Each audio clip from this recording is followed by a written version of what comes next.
vai dar início, então, ao minicurso intitulado Reflexões sobre a obra cinematográfica de Chantal Akerman. Temos como ministrantes o professor Luiz Fernando Medeiros de Carvalho e o professor Sérgio Dominique Magel. Logo mais eu vou apresentar aqui rapidamente, pelo menos uma síntese aqui do currículo dos nossos dois convidados.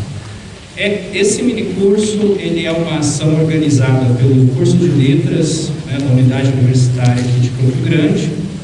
É um minicurso que, como vocês podem ver, né, envolve um diálogo não só da área de letras, mas uma interface também com o cinema e com a filosofia.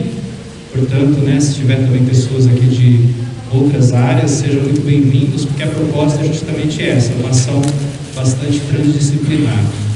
E também temos essa ação organizada de maneira mais específica pelo LITS, que é o Grupo Literatura, História e Sociedade, do qual eu faço parte, e é coordenado pelo professor Daniel Abrão, que infelizmente hoje não pôde estar presente, mas eu gostaria de deixar registrado que é também o proponente, né, dessa ação. Foi o cara que planejou e fez o convite também ao professor Luiz Fernando e ao professor Magel para estarem aqui conosco hoje. Tá? Algumas informações, alunos, né, e todos os participantes aqui do minicurso. O minicurso está dividido em 3 dias, então ele vai acontecer hoje, amanhã e depois, e ele vai fechar uma carga de 6 horas, um certificado de 6 horas, tá bom? Então, mais ao final dessa primeira aula de hoje, a gente vai passar uma lista de presença, pedir até para vocês assinarem, tá, por extenso, da melhor maneira possível, para a gente poder depois gerar o certificado para vocês, que será enviado por e-mail, tá bom? Aqui só uma apresentação bem rápida do que será o minicurso. Este minicurso abordará alguns filmes da diretora belga Chantal Akerman, trazendo reflexões entre cinema, literatura e filosofia. Chantal Akerman, nascida em Bruxelas em 1950 e falecida em Paris em 2015. Chantal foi uma importante cineasta europeia, bastante vinculada ao movimento feminista e ao cinema moderno, sendo muitas vezes relacionada em especial ao cinema de Jean-Luc Godard e ao viés não narrativo na representação fílmica. Esse não narrativo aqui é um pouco problemático, né? Claro que é narrativo, né? Mas vamos dizer assim, uma narrativa bastante peculiar, bastante diferente.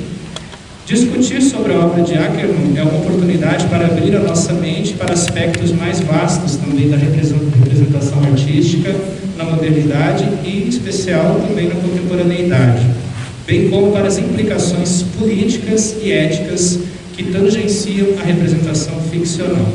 Então, como eu disse, o minicurso será dividido em 3 dias, compondo essa carga horária de 6 horas. Em cada dia, os ministrantes farão incursões teóricas a partir de alguns filmes da cineasta. O ideal, né, a gente conversou um pouco sobre isso, né, que houvesse um pré-requisito, né, de vocês também terem assistido aos filmes. Como não foi possível dentro do nosso planejamento, então em determinados momentos a gente vai exibir aqui trechos, né, dos filmes que depois serão comentados pelos nossos palestrantes. Então aqui só agora uma síntese rápida do currículo dos nossos convidados. Sérgio Dominique Magel é PhD em Filosofia pela Escola de Estudos Avançados e Ciências Sociais em Paris, onde recebeu o prêmio de melhor tese de doutorado, escrita entre 1989 e 1992. Tem doutorado em Estudos Comparados de Religião pela Universidade de Genebra, 2002 a 2005, mestrado em Filosofia Estética pela Universidade de Genebra, onde também recebeu o prêmio da Escola de Artes Liberais. Especialização em História da Filosofia Estética pela Sorbonne, Paris 4, em 92. Especialização em Expressão Artística pela Escola de Artes Decorativas de Genebra, Suíça, de 78 a 81. Licenciatura e mestrado em Mídia Mista, Estética do Cinema pela Escola de Artes Visuais de Genebra, Suíça. Licenciatura em Filosofia, Linguística e Semiologia pela Universidade de Genebra, entre 84 e 86. Possui formação em cursos de pouca duração em literatura francesa, hebraico bíblico, grego antigo, latim. Investigador sênior do Instituto para as Humanidades e Medicina pela Universidade de Lausanne, 2018. professor titular do Departamento de Estudos Cinematográficos da Escola Cantonale d'Arte pela Universidade de Lausanne, Suíça. Professor do Departamento de História, Universidade de Neuchâtel, Suíça. Professor visitante do Departamento de Literatura Comparada pela Universidade Federal do Rio de Janeiro. Professor visitante do Departamento de Estudos Religiosos, Paris. Professor visitante pela Copeland Fellow, Amherst, Estados Unidos. Professor visitante do Departamento de Estudos Religiosos, Universidade de São José, Beirute, Líbano. Professor visitante do Departamento de Francês pela Universidade Federal Fluminense. Diretor de um projeto de investigação na Escola de Arte e Design de Genebra. Projeto intitulado Novas Formas de Subjetivação na Era da Reprodução Digital. Literatura, Arte, Filosofia e Ciências Sociais. Atualmente é professor visitante da Universidade de Brasília, tem experiência na área de artes, com ênfase em cinema, literatura, mídia mista e teatro. E diversos livros publicados, não vou nomeá-los aqui, mas um currículo vastíssimo, como vocês podem ver. Professor Luiz Fernando Medeiros de Carvalho, graduação em Letras pela Universidade Federal do Rio de Janeiro, mestrado em Letras pela Pontifícia Universidade Católica do Rio, em 78, doutorado em Letras pela mesma instituição, em 1986, e pós-doutorado em Paris 1, com Sarah Kaufmann, em 1987, na Escola de Estudos Avançados, também com Jacques Derrida, 1977, 94 e 97. Experiência na área de Letras e Filosofia, com ênfase em literatura brasileira e teoria da literatura. São seus temas de interesse e pesquisa: desconstrução, alteridade, poesia e narrativa contemporâneas, filosofia contemporânea, relações entre literatura, cinema e dramaturgia. Experiência na administração de curso de pós-graduação e também graduação. Peço que a gente receba uma salva de palmas dos nossos convidados.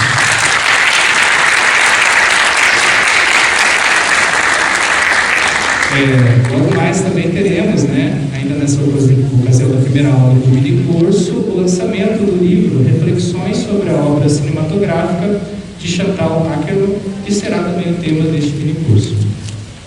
Passo a palavra aqui a Luiz e Magela. Uma vez obrigado por terem aceito o nosso convite e prestigiado a nossa universidade. Muito obrigado. Pela quinta vez que eu já retorno aqui. Estão ouvindo? Desligou? Está funcionando. Está saindo lá na caixa? Estão ouvindo aí? É?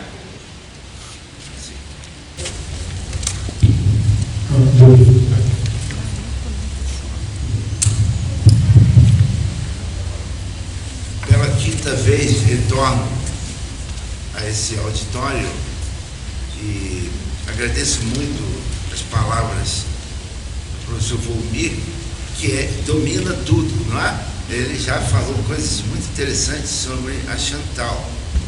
Eu faria 5 perguntas iniciais, ele retoma o que eu comento, em seguida eu leio um texto que é a abertura do livro, depois faço perguntas a ele, é uma parceria.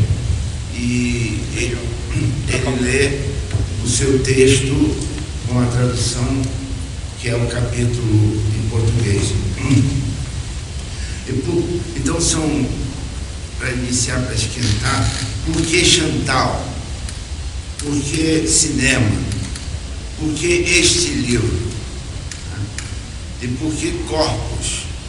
E por que corpos alterados? E por que corpos alienados? Então vamos tentar, aos poucos, responder. Por que Chantal Akerman? Porque Chantal Akerman, ela faz parte de uma experiência de cinema experimental, com arte experimental nova-iorquina, desde Andy Warhol, e principalmente porque ela é uma mulher cineasta, que coloca as questões mais interessantes para a questão do feminismo no seu cinema. E no seu cinema ela manifesta o nomadismo. O nomadismo do cinema de Chantal é também o nomadismo do pensamento. Pensar é, de alguma forma, sair do lugar, sempre sair do lugar. Então, essa é a grande experiência de Chantal Akerman, fazer com que o seu espectador, o espectador dos seus filmes, saiam do lugar, movimente o músculo ocular e consiga enxergar outros aspectos para fora do oikos, para fora da casa, para fora do próprio, etc. E por que cinema? Porque o cinema é isso. O cinema é uma arte popular que movimenta, que ensina, que pode gerar autonomia, pode gerar uma educação. E por que este livro? Porque essa é uma experiência de conversa que eu tenho com ele há um ano.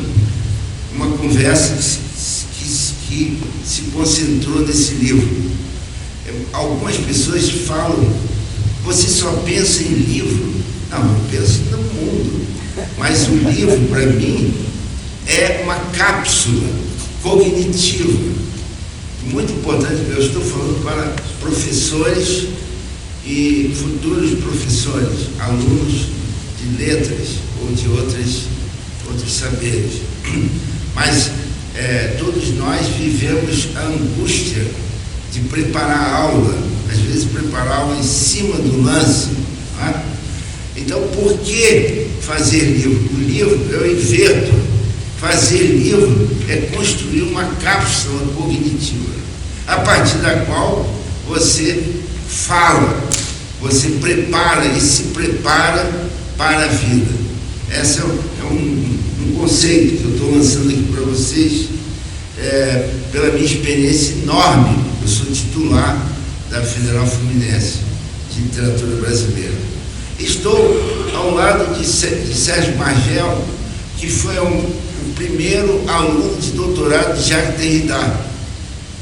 E quando eu fui à França pela terceira vez, seguir o seminário de Jacques Derrida, em 1987, ele estava lecionando lá, na França, tragédia grega. Então eu fui aluno dele. Ele é mais novo que eu fui aluno dele. E no ano seguinte eu o convidei para vir à Universidade Federal Fluminense. Então são quase 30 anos de conversa com ele. E recentemente, de um ano e meio para cá, a gente começou uma conversa sobre Chantal Akerman, mas que exige um silêncio, que exige um esforço de concentração, né, que resultou nesse livro. Esse livro, então, é uma cápsula cognitiva, um esforço de concentração e uma experiência muito vibrátil com esse nomadismo da Chantal Akerman. Né?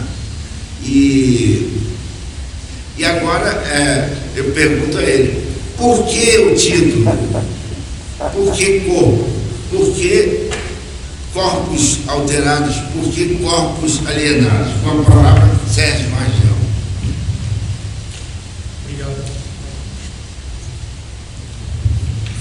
Obrigado, Luiz, pour la convivialité. Je vais parler en portugais, en français, tu vas traduire. Je vais être bref, et je vais contribuer à ce que tu viens de dire et d'introduire en insistant peut-être sur un point important du cinéma de Chantal Akerman que tu as quand même exposé, c'est la question de l'expérimentation. Le cinéma de Chantal Akerman, c'est d'abord et avant tout une expérimentation cinématographique, c'est-à-dire un cinéma qui revient continuellement sur la forme du cinéma, et pas seulement sur le contenu, évidemment aussi, mais sur la forme. C'est-à-dire, en premier lieu, le rapport entre le cinéma et la littérature, c'est-à-dire la narration. On évoquait avant, c'est un cinéma non narratif. Pas vraiment, en fait. Oui et non.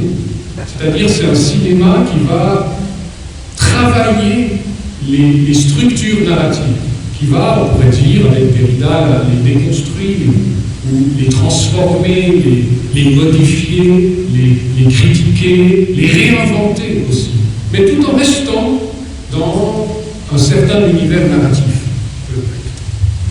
Tem alguém que conheça bem o francês que possa traduzir o que ele fala?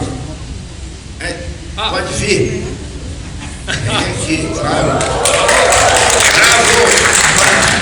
Porque essa é a experiência da francofonia, a liberdade dos falantes da língua. Pode falar. Ele faz um certificado depois. Mas aí eu vou ter que repetir, porque eu não absorvi tudo que ele falou. Não, alguma coisa que ele falou. Je vais vous demander de résumer un petit peu, juste pour résumer, parce que... Hein? Bonsoir. Je vais traduire ce que j'ai dit. Non, mais... Ok, je redis. Sur la narration, c'est-à-dire que le cinéma expérimental de Chantal Akerman passe d'abord et avant tout par une réflexion, une déconstruction du système narratif et de l'écriture cinématographique. Bom, então, ele diz que a obra da Chantal passa, antes de tudo, por uma reflexão da construção, né, da obra. La narration. Da narração. Eu estou muito nervoso, gente. Surpresa. C'est bien. Si. Claro. Tá bem assim? Ele traduzindo? Tá bom. Você quer subir lá e ficar à vontade? Acho que é melhor. Une autre chose, une deuxième chose importante à mon sens, que tu évoquais aussi, pourquoi le cinéma, pourquoi le cinéma? Pourquoi le cinéma dans une faculté de lettres? Porque o cinema numa faculdade de letras. D'abord parce que le cinéma, c'est une écriture. O cinema é uma escrita. C'est une écriture. C'est lié à la littérature, c'est pas du tout, c'est évidemment différent, mais c'est lié à la Está ligado à littérature. literatura, mas é diferente. Mas está ligado à literatura. En ce sens que le cinéma passe aussi par l'écriture, mais avec des moyens différents. Le cinéma, c'est un langage. C'est un langage avec une syntaxe, avec une grammaire, avec une rhétorique. Bom, então o cinema ele é uma forma de... Ele tem a sua sintaxe, ele passa pela literatura, porém é uma linguagem diferente da literatura, porém tem da literatura, né? Do cinema. Mais il faut étudier le cinéma comme on étudie la littérature. É necessário estudar o cinema assim como estudamos a literatura. Avec la même rigueur, Com a mesma, rigorosamente da mesma forma. avec la même attention, avec les mêmes outils académiques et scientifiques. Com os mesmos princípios acadêmicos que nós temos na literatura. Il faut quitter le cinéma comme simple divertissement. Hein? Hein? É necessário sair Cinema. do cinema sem ter a mesma forma de diversão, né? Só apenas diversão. Hein? Il faut mettre le cinéma au niveau d'un art.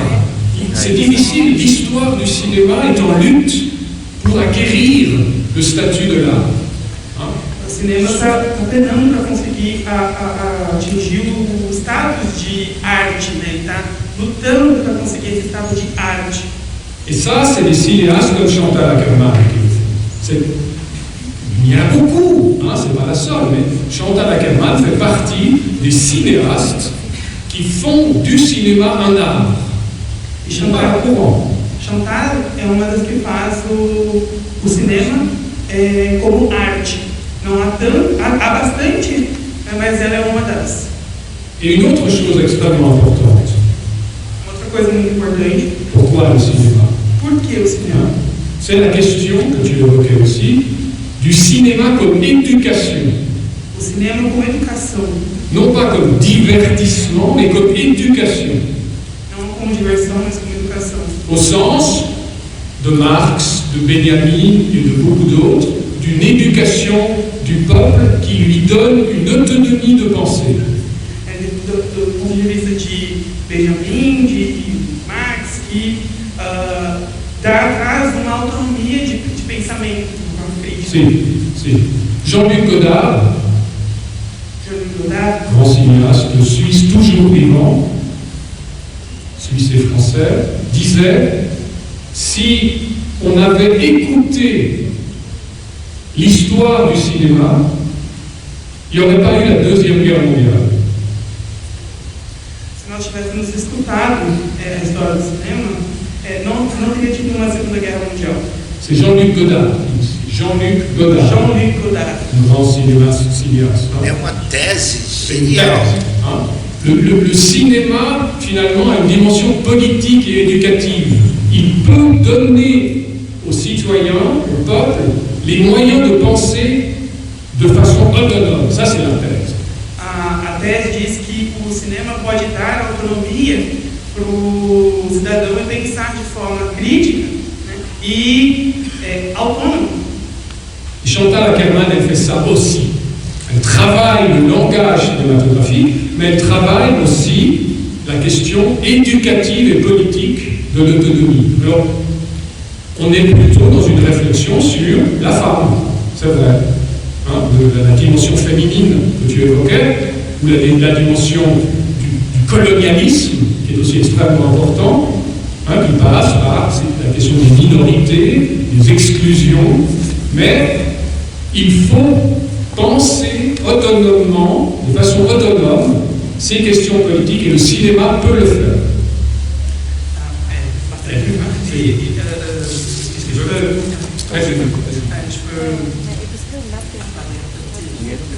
Traduire un petit peu parce que je ne comprends pas vraiment ce que dit, donc Il faut le cinéma de Chantal Akerman passe par la question de la femme. o cinema da Chantal Akerman passa pela questão da mulher Et aussi la question de la colonisation. e também da colonização. Donc son cinéma politique a des enjeux très précis. São cinema político, Des enjeux très précis. Des enjeux des formes, de formas muito precisas. hein, la différence des sexes A diferença dos gêneros et la différence des pouvoirs et des cultures. e da diferença do poder da cultura. Si. Et on va voir aujourd'hui, je vais m'arrêter là avant de regarder un extrait, on va voir aujourd'hui deux grands extraits d'un film extrêmement important Nós vamos ver hoje dois grandes tratos, né, de dois filmes muito importantes. de Jeanne Dielman. Jeanne Dielman, le titre exact en entier, Jeanne Dielman, 23 Quai du Commerce, 1080 Bruxelles. O nome é Jean Dielman, 23, que é de comércio, é o nome, em Bruxelas, 1975. On va voir deux extraits de ce film. Ce film dure, on n'en verra que deux extraits, 20 minutes environ. Il dure 3 heures. C'est très long, c'est un très long film qu'on ne peut pas regarder ensemble, malheureusement, mais qui est magnifique. O filme dura mais ou menos 3 horas, mas a gente vai ver apenas 20 minutos. Ce film, pour le résumer en 2 mots, concerne une relation entre une mère et son enfant, 3 jours, 3 heures, qui se répètent un jour après l'autre, mais avec une toute petite modification d'un jour à l'autre, et qui va terminer dans un drame. Et c'est le début et la fin qu'on va regarder. O filme consiste na história de uma mãe e filho, uma criança, que a cada 3 horas ou cada 3 dias, Trois jours. por 3 dias, Chaque journée correspond à 1 heure dans le film. o filme inteiro tem 3 horas, cada hora corresponde a 1 hora. E a cada dia, os dias são iguais, mas mudam uma coisinha por dia. Et on va voir le début et la fin. Nós vamos ver o começo e o final. A capa desse livro é uma homenagem à atriz do filme, desse primeiro filme de impacto vanguardista de Chantal Akerman, Delphine Seyrig, que é descendente do povo de Saussure, da família do linguista Saussure. A capa, então, é uma homenagem a ela. Ela está ao lado da Chantal, diretora. Muito obrigado. Mas vamos contar com você. Sim, não. Pode falar que eu volto. Ele falou para assistir.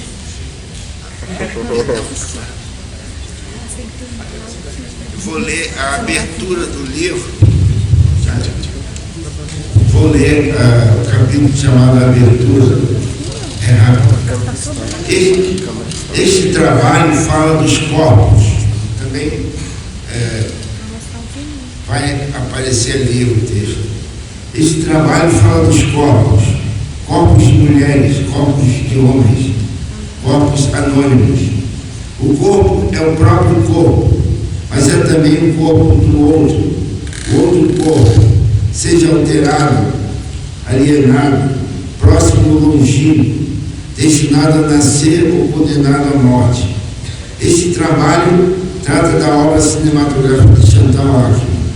Em todos os seus filmes, desde o primeiro, Je, tu, il, elle, eu, tu, ele, ela, em 1974, o corpo não é um tema sobre o qual se fala, se observa ou se representa, mas um lugar que se habita e se ocupa, se troca e partilha. Entre um aqui e um alhures, os corpos representam um jogo de multiplicidades indefinidas, de evanescências de forma, que coloca a questão da identidade do corpo próprio, do lugar do sujeito sensível, pensante, ou do sujeito que fala, do lugar em seu próprio nome, que se interessa ao outro ou a si mesmo. Há corpos exemplares, o da mãe ou do filho, o do amante, que se cruzam sem jamais se confundir. São corpos heterogêneos, dispersos, sem relação nem reciprocidade, sem promessa nem ameaça. Nos filmes de Chantal Akerman, os corpos representam o desdobramento do espaço, o deslizamento do tempo. Eles são, e antes de tudo, lugares de uma extrema atenção ao espaço e ao tempo. O tempo do desejo, o tempo do erotismo, o tempo do incesto, constitui sobretudo a atenção dos corpos, que deixam o corpo nu, sozinho, sem exterioridade, perdido em um deserto, sem palavras. Dentre esses corpos, uma atenção particular é consagrada ao corpo da mãe. É um corpo comum, um corpo como qualquer outro, mas ao mesmo tempo um corpo este corpo difere de outros corpos. Muitas vezes atribuíram-lhe um interdito. O corpo da mãe assume ele próprio a proibição do incesto. Nos filmes de Chantal Akerman, a mãe se distingue da maternidade e, nesse sentido, ao erotismo materno não incestuoso. Essa é uma questão que eu vou colocar para ele. O corpo da mãe é sem propriedade, sem qualidade. A mãe representa o corpo da escuta, da espera, da promessa. Ele constitui a abertura de possibilidades, como no filme Os Encontros de Ana, de 1978. A maternidade, por outro lado, reduz o corpo da mãe a propriedades, o identifica a qualidades dadas que o encerram nele mesmo, tornando-se assim o fechamento dos possíveis e fim do possível. O corpo da mãe é assombrado pela maternidade, como a promessa pela ameaça, como a escuta pela negação, a atenção pelo desprezo. Filmar o corpo da mãe é dar uma chance à promessa. O corpo da mãe representa a hipérbole do corpo inocente, antes de toda inocência, toda oposição entre inocência e culpabilidade, antes de toda distinção moral, jurídica, filosófica e teológica que fazem do inocente aquele que não fez aquilo que não se pode fazer. O corpo inocente é o corpo que se mostra nu, como Adão que se vê nu. É o corpo que mostra que ele se sabe nu. O corpo inocente da mãe representa uma certa nudez, uma nudez absoluta, que Adão jamais não conseguiu preencher, que nenhuma túnica de pele pôde reparar.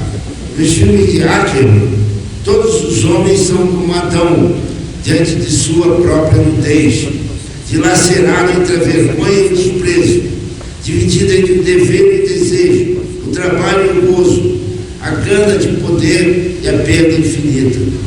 Nesse sentido, a hipérbole do corpo inocente é a mãe de Adão e a mãe daquele que não tem mãe.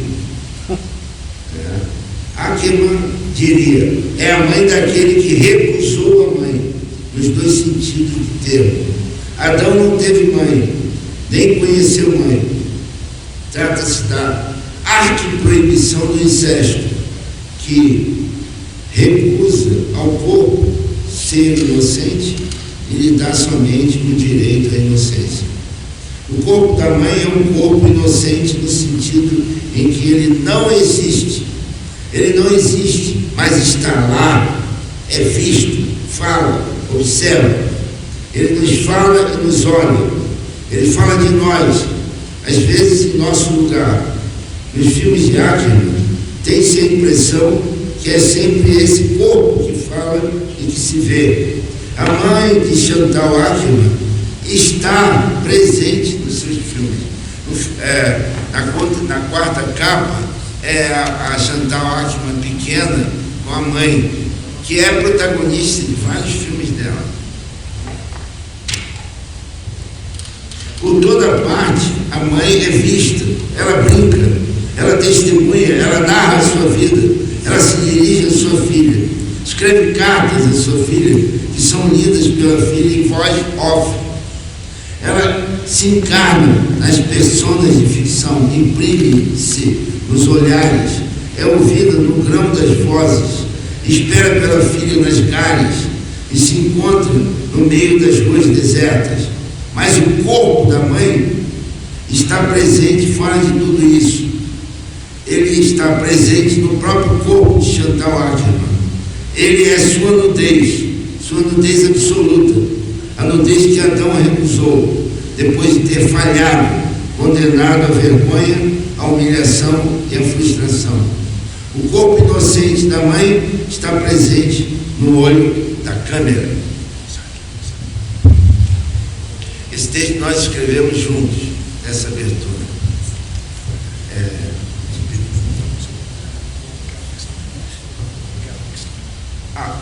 Então vamos colocar agora os 20 minutos, a primeira sequência do filme de Chantal Ackerman, Dilma, e depois a última sequência, para ele poder falar no seu capítulo. Eu escrevi um capítulo sobre a mãe, mas vai ficar lá para o final do curso. Tem que fazer.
Vai retroceder um pouquinho para a primeira cena. Ele começou na segunda cena, mas o professor Magel gostaria de falar algo especificamente sobre a primeira cena, então a gente vai voltar a ela, tá?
Observe a mão dela, essa cena.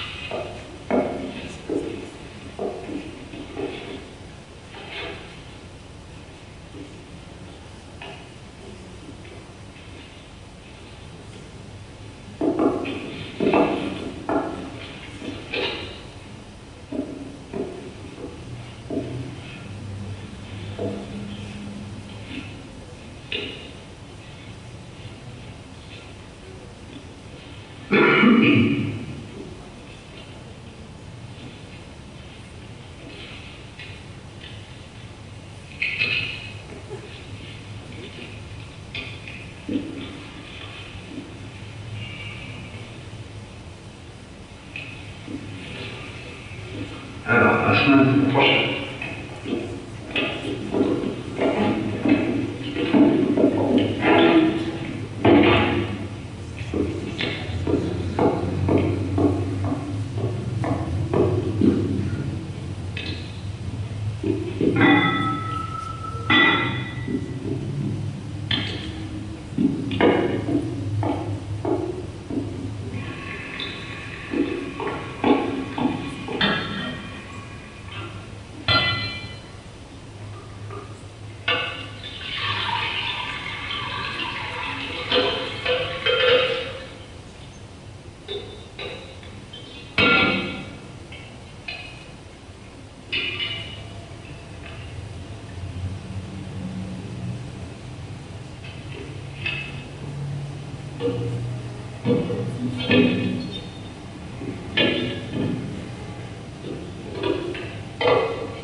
E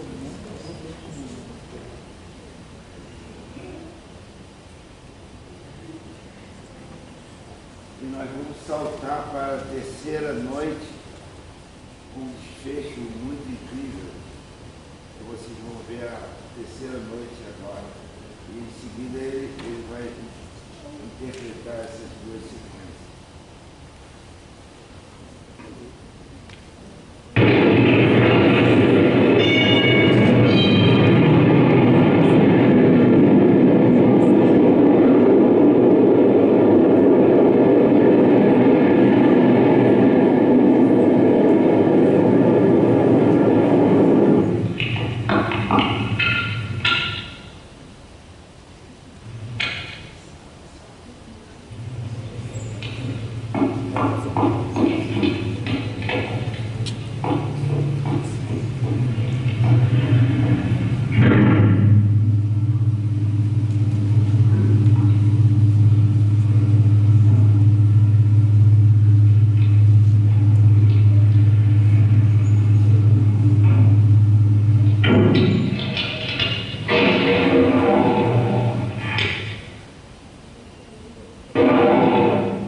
observem nessa sequência a mão, em vários momentos, a mão.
selon les 3 journées qui rythment les scans de film. 3 jours, 3 récits, 3 clients. Comme une phrase qui se répète, qui tourne en rond et se replie en boucle. Comme une litanie religieuse, une rhapsodie qui veut rejoindre l'éternité dans la répétition du même. La reproduction de l'identique, les mots, les gestes, les mouvements du corps et la disposition des choses dans l'espace. Tout ce qui arrive doit être déjà vu, déjà vécu, pensé comme quelque chose qui est déjà arrivé. Ce film est un film sur l'accident, la catastrophe. On pourrait aussi parler de faille. Ce film est un film sur la faille. Elle est partout et nulle part. Elle traverse la durée temporelle des séquences et occupe la disposition spatiale des plans. La faille fait partie du quotidien de Jeanne Libre. Elle gouverne son économie domestique et organise le mouvement ordinaire de ses gestes et repas, la vaisselle, les courses et la prostitution. La faille, une faille, c'est déjà plusieurs choses à la fois.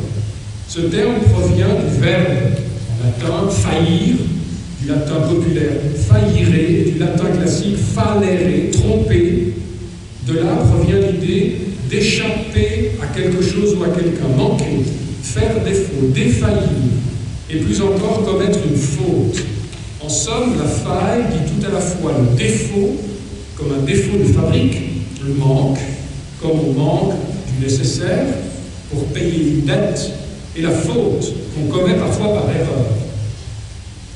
Or, si la faille vient du verbe faillir, elle provient aussi du verbe falloir, en français en tout cas, qui se conjugue toujours à l'impersonnel, il faut, il s'en faut, peu s'en faut, indiquant la nécessité ou le besoin. La faille, c'est le défaut qu'il faut. C'est ce qui indique la nécessité et le besoin. C'est ce manque dont a besoin le quotidien afin de poursuivre son cours ordinaire, se produire ou se répéter de jour en jour à l'identique.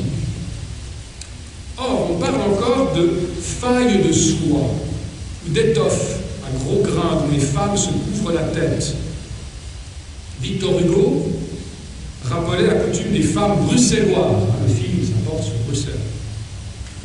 Les femmes de Bruxelles, dit Victor Hugo, portent la faille, presque la mantille, ce qui les drape admirablement. Jeanne Dillman porte la faille à plusieurs reprises dans le film. Lorsqu'elle sort, lorsqu'elle fait les courses, boit un café ou encore se promène. Voilà. Jeanne Dillman porte la faille sur son corps religieusement, comme on porte une mantille à la messe, pour se cacher, se voiler, s'effacer, effacer une souillure féminine. Jeanne Dillman, 23 qui du commerce, est un film sur la souillure des femmes, qu'il faut tout à la fois conjurer et nettoyer, consacrer et purifier, d'abord par la cuisine, le ménage et le bain. Une fois le premier client sorti de l'appartement, on l'a vu, c'était la première scène, en 4 minutes 20, Jeanne Dillman entame 3 gestes de l'ordinaire féminin qui consacre et purifie la faille de son corps. Autre mot désormais pour souillure. Tout d'abord, la cuisson des pommes de terre, qui ouvre le film et dure le temps de la passe avec le premier client. En coïncidant avec le temps de la cuisson, cette passe représente ainsi le passage du cru au cuit, à la fois la préparation du repas et l'argent qu'il faut gagner pour manger, et qui va droit dans la soupière.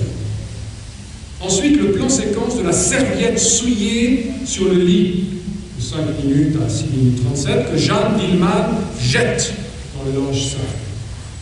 Et là, comment ne pas faire le lien d'évocation entre cette serviette sale que Jeanne Dillman met sous son corps pour protéger son lit de la souillure et la faille de soie qu'elle met sur sa tête pour se couvrir et protéger sa coiffe. Enfin, troisième plan séquence, de 6 minutes 38 à 4 minutes 42, Jeanne Dillman se lave, on l'a vu. Non seulement elle se baigne, mais elle se nettoie avec beaucoup d'énergie et d'insistance avant de laver la baignoire elle-même. Ces 3 plans séquences, on vient de voir, durent plus de 10 minutes et constituent les premières scènes du film.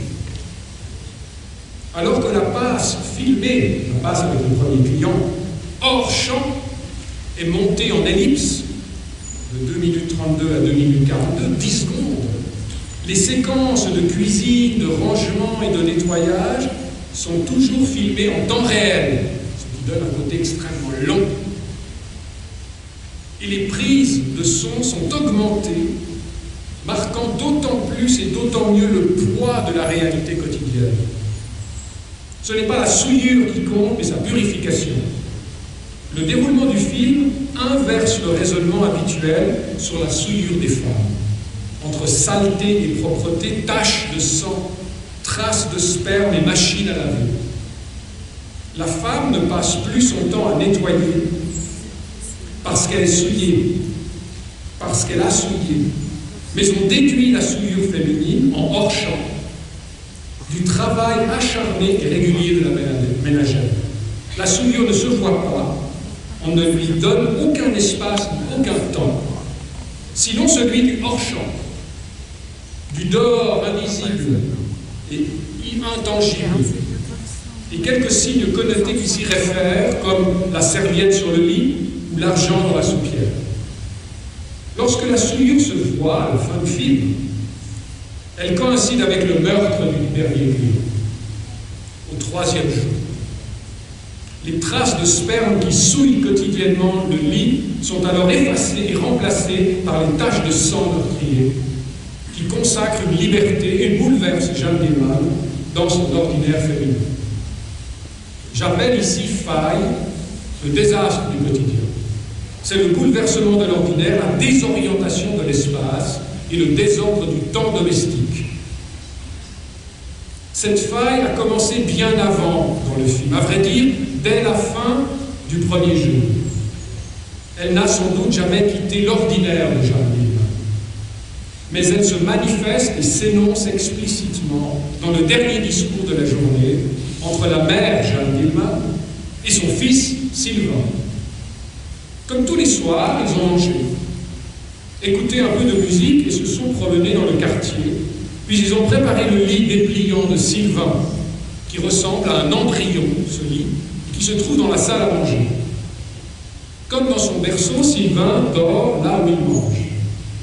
De 35 minutes à 37 minutes, on voit Jeanne Dillman dans la chambre, en chemise de nuit, qui se coiffe lentement, longuement et avec soin devant son miroir, face à une photo en noir et blanc, sans doute d'elle-même et de son mari, mort depuis 6 ans.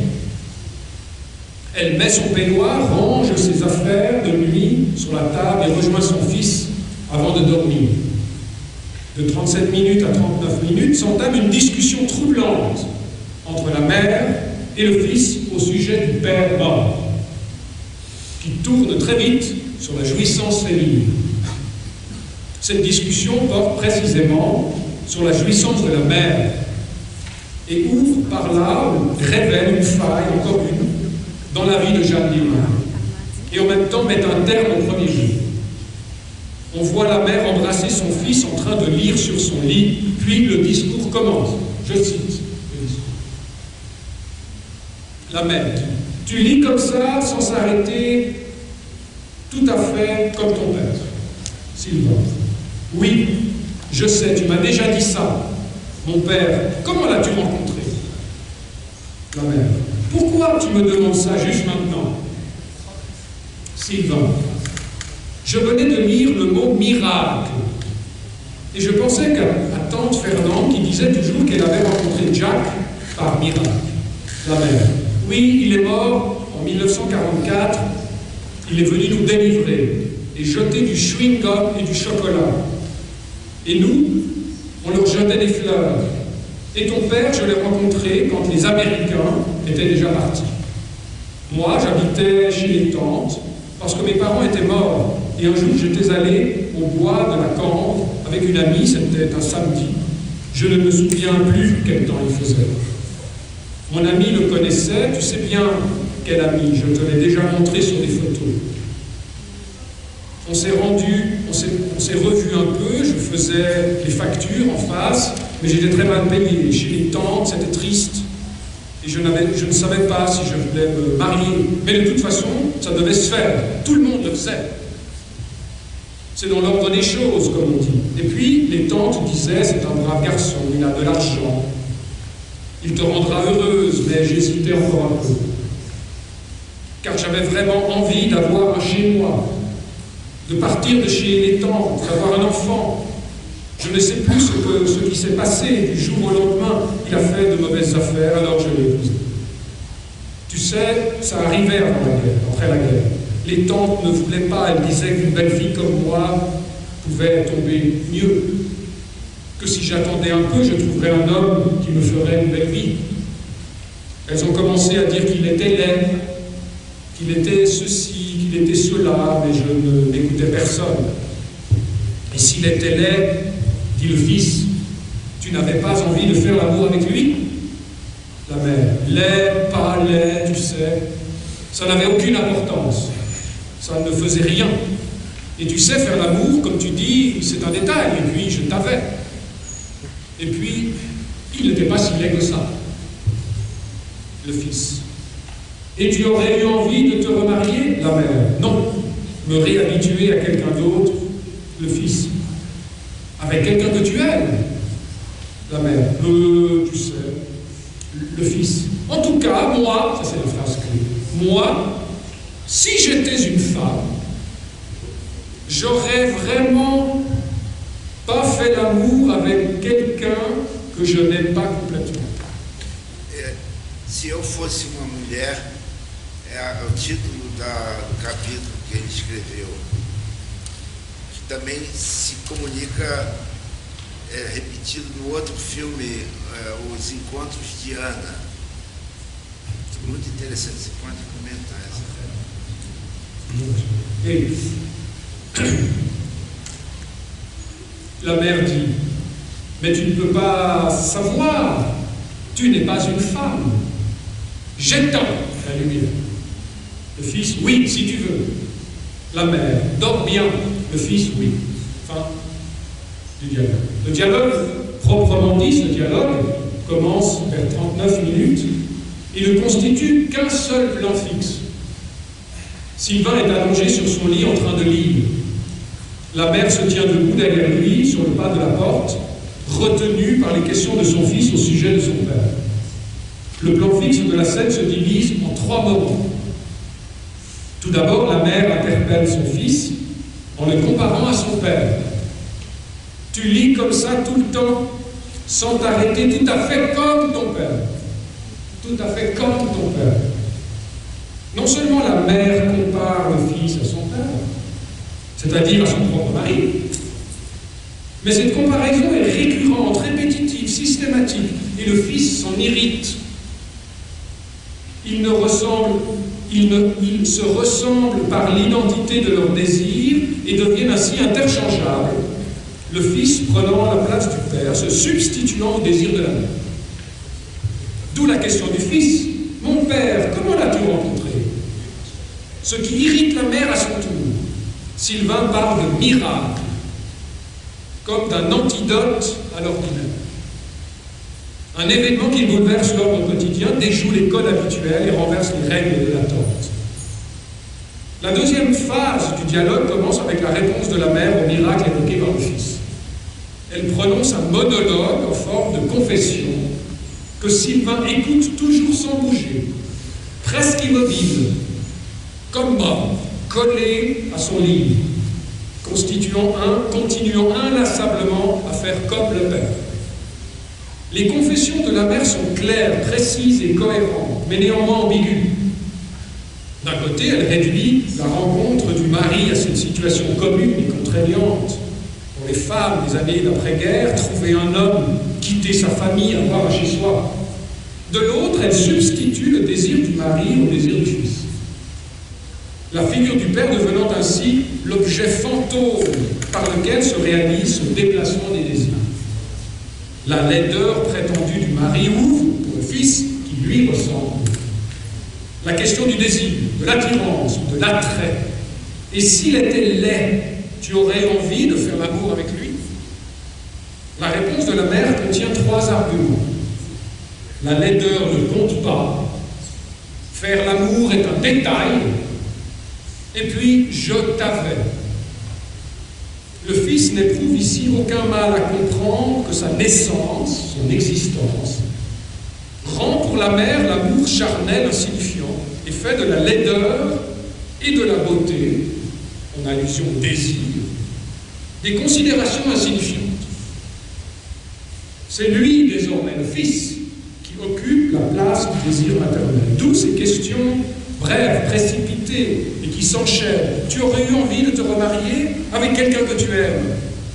L'idée d'un remariage et du désir amoureux font soupirer la mère devant le fils qui maintenant, remue, se déplace légèrement vers elle et pose son livre sur sa poitrine avant de lui déclarer ses convictions personnelles sur le désir amoureux. Et tout ça, moi, en tout cas, moi, si j'étais une femme, de nouveau, je ne saurais vraiment pas faire l'amour avec quelqu'un que je n'aime pas complètement.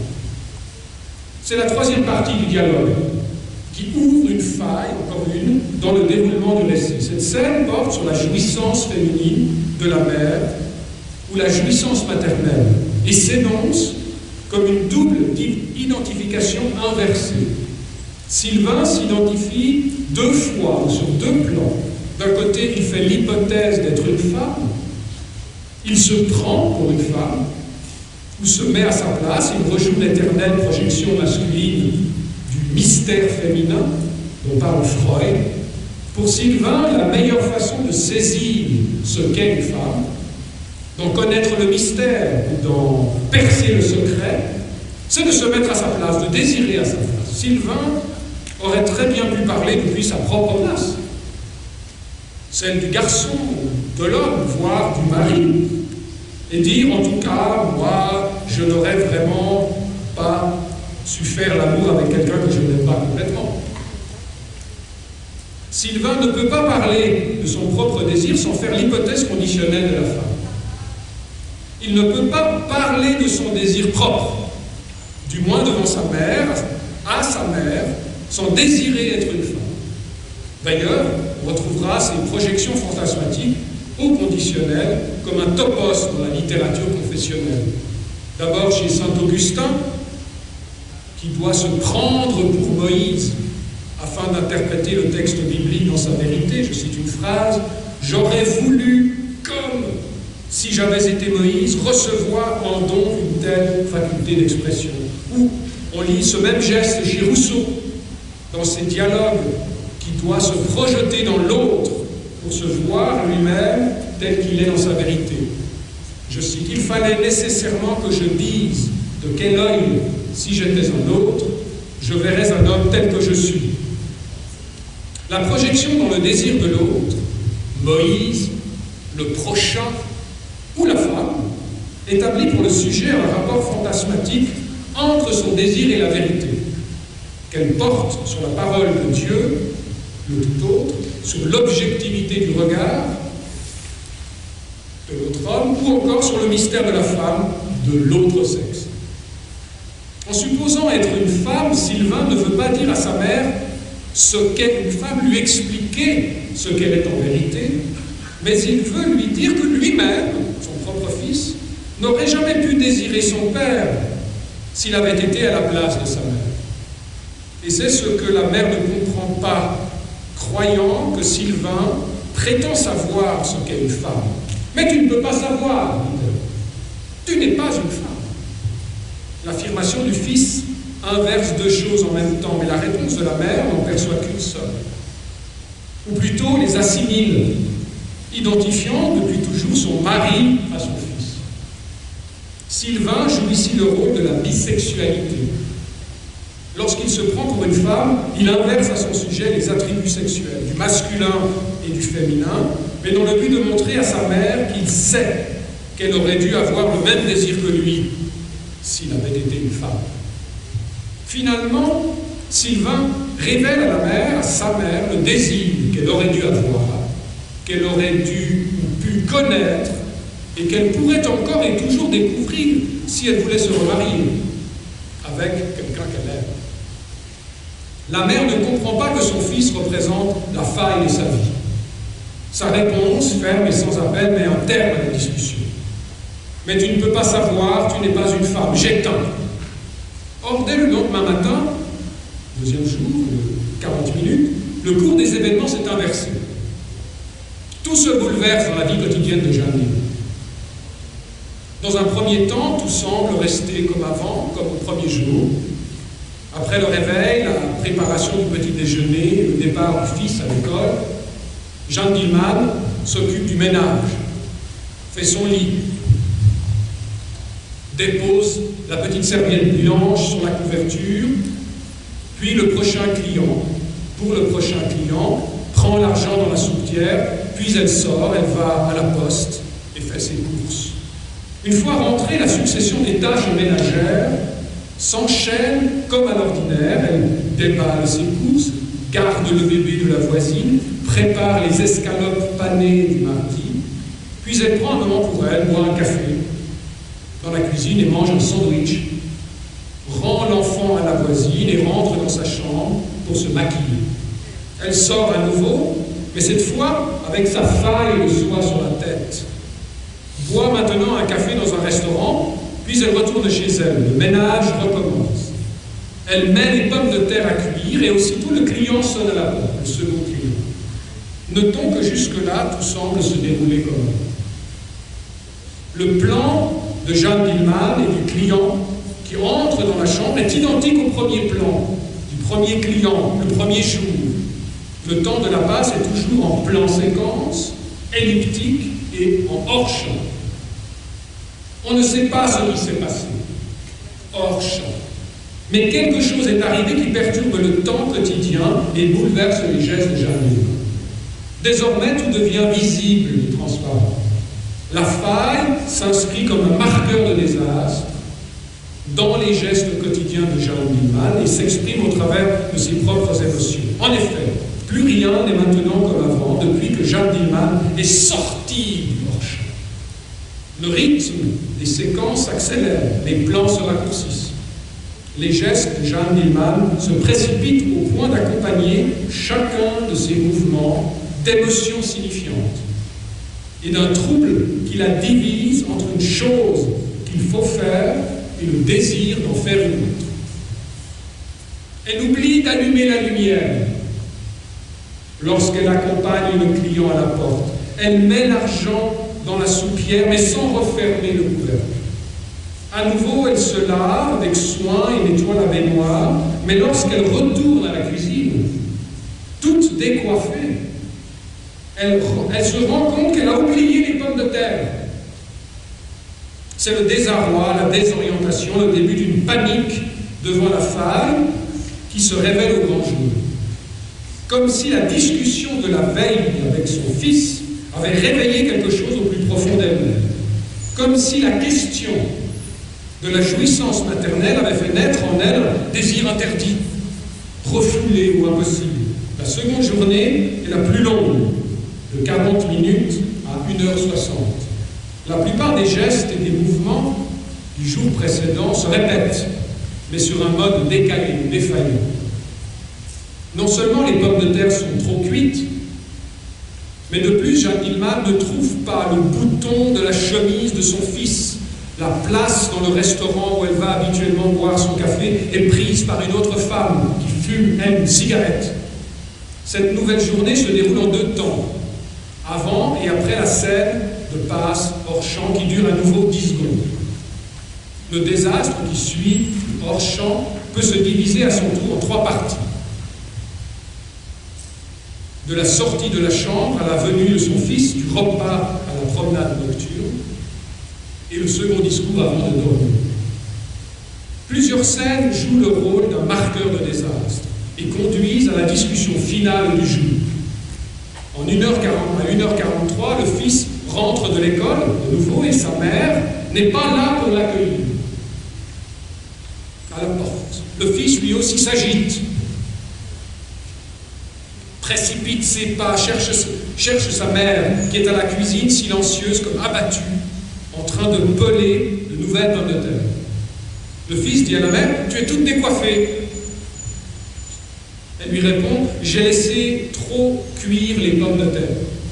Un lien de cause à effet se crée entre trop cuire le repas et être décoiffé, que l'on peut traduire par « Je suis toute décoiffée parce que j'ai laissé trop longtemps cuire les pommes de terre ». Pour le fils, ce qui a décoiffé la mère et la perturbe au point de ne pas venir le chercher à la porte, comme d'habitude, comme tous les jours, comme chaque jour, c'est quelque chose qui a duré trop longtemps et qui a égaré la mère, l'a perdue dans le temps. La faille, c'est une durée trop longue, c'est du temps successif et régulier du quotidien de la mère. On peut comprendre cette durée excessive comme ce qui sort de l'hors-champ de la scène de passe, et se révèle de plus en plus clairement dans le champ, entraînant les séquences de plus en plus décalées, désordonnées, qui désorientent l'espace et le temps du quotidien pour culminer à la fin du film dans le meurtre du dernier client qu'on a vu. Mais l'événement principal se trouve dans la dernière scène du second jour. Sylvain est allongé dans son lit, cette fois tourné sur le côté, lisant toujours comme son père, sans s'arrêter. Sa mère l'embrasse et lui propose de venir goûter demain avec son ami qui s'appelle Yann. Et c'est alors que Sylvain entame un long monologue poursuivant le discours de la veille sur le désir de la mère, cette fois en évoquant explicitement la mort du père. Dans le premier discours de la veille, on a vu Sylvain est allongé sur le dos, son livre à la main, la mère se tenant debout près de la porte. Maintenant, Sylvain, toujours allongé, regarde de côté de la caméra, tandis que la mère, assise sur le lit, lui tourne le dos. Elle regarde en bas et ne dit rien. Elle écoute le long discours de son fils qui cite les propos de son ami Yann, sorte de grand frère, éducateur sentimental. Ce discours se divise en 3 parties. Je le cite, vous l'avez. La mère. Si tu veux, tu peux rentrer plus tôt demain. Tu peux goûter ici avec Yann, Sylvain. Je crois que Yann est amoureux de l'infirmière. Il n'a pas pris le train avec moi aujourd'hui. Il a dit qu'il avait affaire. Et quand le tram est repassé devant l'école, je l'ai vu.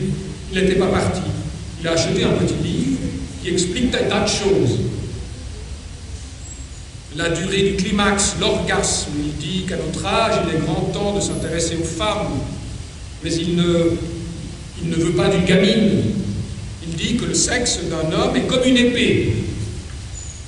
Et qu'au plus profond, on l'enfonce, au mieux c'est. Mais je me suis dit, une épée, ça fait mal. Alors il a dit, oui, mais tu sais, c'est comme le feu. Alors où est le plaisir? La mère. Ça ne sert à rien de parler de ça. Sylvain, tu sais, c'est lui qui m'avait tout raconté quand j'avais 10 ans.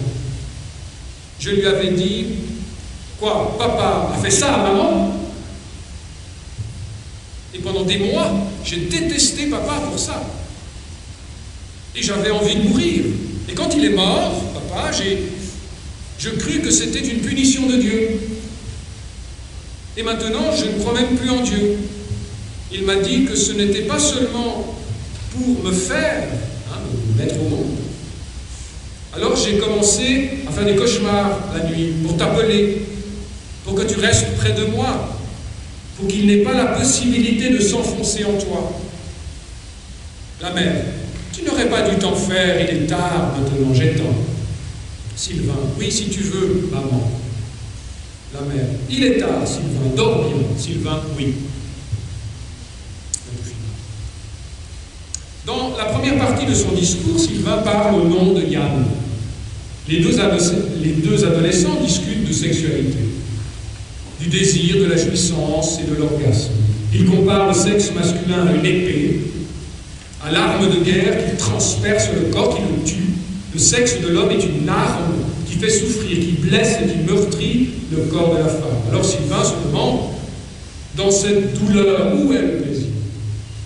La question que Sylvain se pose à lui-même, qui l'interroge et le perturbe tout à la fois, la mère l'entend comme une question qui lui est adressée. C'est la question de la veille sur la jouissance maternelle qui ressurgit, qui revient comme un choc, et qui la fait bondir du lit. Elle répond à son fils, ça ne sert à rien de parler de ça, répétant ses réponses négatives de la veille. La laideur n'a pas d'importance, faire l'amour est un détail, mais à la différence de la veille, la mère refuse maintenant.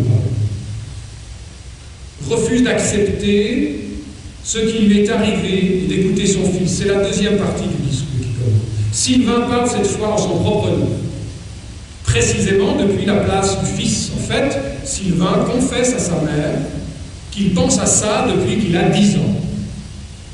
En fait, depuis qu'il sait que papa a fait ça à maman. Papa fait souffrir maman avec son sexe. De là s'enchaîne un drame en 3 actes. Le fils déteste le père depuis des mois, il a envie de mourir, et quand son père meurt, il est mort peu de temps après, il croit que c'est une punition de Dieu. Son père aurait été puni de mort, comme par châtiment, pour avoir violé quotidiennement sa mère. À la fin de son discours, Sylvain rapporte le viol et la jouissance. Comme le serpent, comme un petit démon, Yann révèle toujours la version cruelle des choses à Sylvain. La jouissance est un supplément, elle excède la fonction, le besoin, la nécessité. Elle vient toujours par-dessus le marché. En somme, c'est la jouissance dans le viol, la jouissance du viol, qui pose surtout problème à Sylvain, qui lui donne envie de mourir, n'osant probablement pas s'avouer son désir de voir mourir son père. Lorsqu'il comprend que son père n'a pas seulement violé la mère pour le faire, le mettre au monde, mais par plaisir, pour se faire plaisir, pour jouir de la mère, ou pour l'avoir juste pour lui, Sylvain a des cauchemars et appelle sa mère toutes les nuits. Il veut que sa mère reste près de lui pour s'approprier ou se réapproprier la mère, sa mère. Si elle est près de lui, alors son père ne pourra plus s'enfoncer dans sa mère. Sylvain devient le protecteur de sa mère, le gardien de la jouissance maternelle, le garant bouclier particulier contre le sexe du père. On pourrait ici penser les fantasmes du fils comme la substitution phallique de la mère. Dans les deux premières scènes de passe, le hors-champ comporte une double fonction. D'un côté, il indique la satisfaction du client. On ne voit rien de la scène, mais on la devine par suggestion, et la durée de l'événement est montée en ellipse. D'un autre côté, cette scène indique le hors-champ lui-même. Le hors-champ est thématisé comme le contenu même de la scène, faisant ainsi de la jouissance un excès, une dérive ou un débordement. Il y a très peu de hors-champ dans le film, privilégiant plutôt, vous l'avez vu, les plans longs, fixes, qui montrent le plus souvent l'action en temps réel. Le bain, la vaisselle, la préparation du repas, etc. La jouissance est un hors-champ, ce dehors ou ce hors-temps. Mais qu'en est-il de la jouissance féminine de la mère, de la jouissance maternelle? Qu'en est-il pour le fils? Et qu'en est-il pour la mère elle-même? La déduction qui nous conduit de la jouissance à la mort du père, puni par Dieu, se fait en réalité à rebours de la mort du client à la jouissance de la mère, qui tue elle-même son client. La mère tue celui-là même qui l'a fait jouir, comme le père meurt d'avoir joui de la mère par violence. C'est en quoi consiste la scène du hors-champ qu'on ne voit jamais. Elle représente le temps de la jouissance féminine, le drame de la mère devant et durant le temps de sa propre jouissance. Tout au long du deuxième jour, le hors-champ lentement se révèle dans le désordre de l'espace quotidien et la désorientation des gestes de Jeanne Guillemard. Durant le troisième jour, les actions s'inscrivent et s'enchaînent dans un désordre du temps, un décalage du temps, un temps trop long, un temps trop court, une attente et un oubli. Après avoir perdu le contrôle de l'espace, des gestes quotidiens, des habitudes et des routines, Jeanne Dielman perd maintenant la maîtrise du temps, des horaires, des rendez-vous. C'est l'épreuve de l'attente qui commence, qui se vit comme un temps mort, ou comme un temps de la mort. Jeanne Dielman découvre l'attente comme un désordre du temps, comme une faille du temps, qui inscrit dans son corps la relation du temps et de la mort. Cette faille lui fait vivre l'attente comme un temps qui conduit à la mort. En 2 minutes 13, l'attente du client commence. Jeanne Dielman, en 2 heures, commence, pose la serviette blanche sur le lit, sort à nouveau faire les courses et s'aperçoit que certains magasins sont encore fermés. Elle est venue trop tôt, sans s'en rendre compte. Elle rentre chez elle, retourne dans sa chambre à coucher, regarde son réveil sur la table de chevet et comprend la faille. Elle s'est trompée d'heure. C'est le début d'une longue attente entrecroisée d'événements quotidiens habituels. Elle ne s'est pas seulement trompée par mégarde ou distraction, mais elle a anticipé la venue du client. Elle a devancé le temps de la jouissance, l'inscrivant désormais dans le temps du quotidien et au rythme de son corps. Elle passe maintenant son temps à attendre son client. Elle reste assise et ne fait rien, elle tourne en rond, elle range des choses déjà rangées et regarde l'heure sans arrêt. La répétition et l'ordre de l'ordre quotidien s'est décalé, inversé, comme remplacé par la répétition du désastre de l'attente.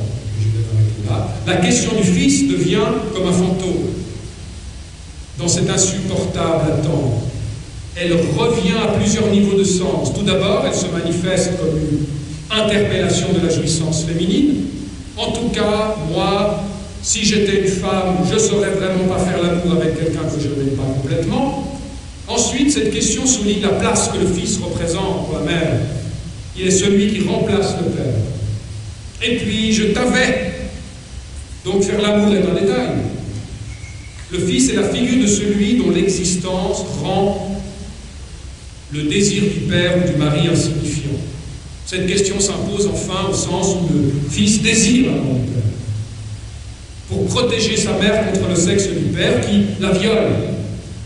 Le fils désire ainsi être à la place du père, être au plus proche de la mère, pour garder et surveiller la jouissance maternelle. La mère ne doit pas faire l'amour pour rien, comme le père qui viole la mère par plaisir, pour le plaisir. La question du fils finalement confronte la mère à sa propre jouissance et lui demande de justifier cette jouissance.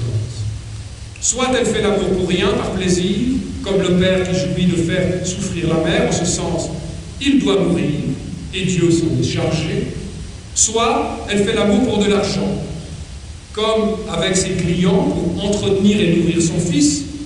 En cet autre sens, il va mourir. Et la mère, cette fois, s'en chargera. Selon la mère, en effet, la question du fils met en comparaison ces deux cas désastreux de relations sexuelles. Pour l'un comme pour l'autre, la mère ne fait pas l'amour avec quelqu'un qu'elle aime complètement. La mort de l'un doit donc valoir pour la mort de l'autre. La mort du père doit se reproduire dans la mort du client.